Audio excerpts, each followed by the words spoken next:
আজকে আপনাদের গরমকালের একটা ভালো টিপসের কথা বলি, যেটাকে আমরা বলি ABCD&E। তা এটা কি?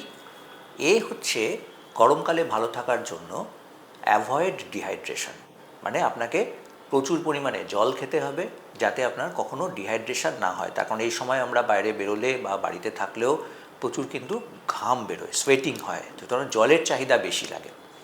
2 নম্বর হচ্ছে ব্যালেন্স ডায়েট, মানে আপনাকে এই সময় কিন্তু একটা ভালো শাকসবজি এবং ব্যালেন্স ডায়েট নিতে হবে। Junk food, fast food avoid করতে হবে, যেখান থেকে আপনি প্রপার নিউট্রিয়েন্টস পাবেন, বেশি পরিমাণে ফাইবার্স পাবেন এবং বেশি অ্যান্টিঅক্সিডেন্টস পাবেন।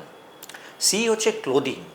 ক্লোদিং আপনাকে এমন একটা পরতে হবে যাতে কিন্তু আপনার বেশি গরম না লাগে, এবং তার সাথে সাথে সান প্রোটেকশান নিতে হবে। তাহলে এমন কালার ইউজ করুন যেগুলো আপনার সান প্রোটেকশান ভালো দেবে। ছাতা ইউজ করুন, তার সাথে সাথে ডাইরেক্ট সানলাইটে যদি যান তাহলে সানগ্লাস ইউজ করতে পারেন, সানস্ক্রিন ইউজ করতে পারেন, যেগুলোতে আপনার স্কিন ভালো থাকবে, চোখ ভালো থাকবে।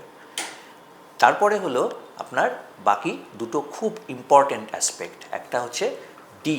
ডি হচ্ছে ডিজিজ প্রোটেকশান। ডিজিজ প্রোটেকশানের জন্য আপনাকে কিন্তু খাওয়া দাওয়ার সাথে সাথে একটু বেশি পরিমাণে আপনার জল খাওয়ার সাথে সাথে দেখতে হবে যাতে কিভাবে অন্যান্য ডিজিজগুলো, মানে ডায়রিয়া, ডিসেন্ট্রি, জ্বর, সর্দি, কাশি, এগুলো কম হয়। ম্যালেরিয়া, যেগুলো জ্বর এই সময় হয়, সেগুলো থেকে অ্যাভয়েড করার জন্য আপনাকে কিন্তু প্রপার ব্যবস্থাগুলো রাখতে হবে।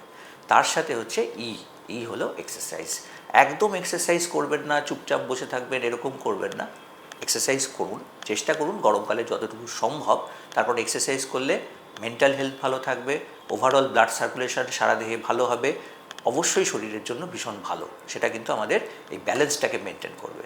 তাহলে গরমকালে ABCDE এটা মেনটেন করুন, অবশ্যই ভালো থাকবেন।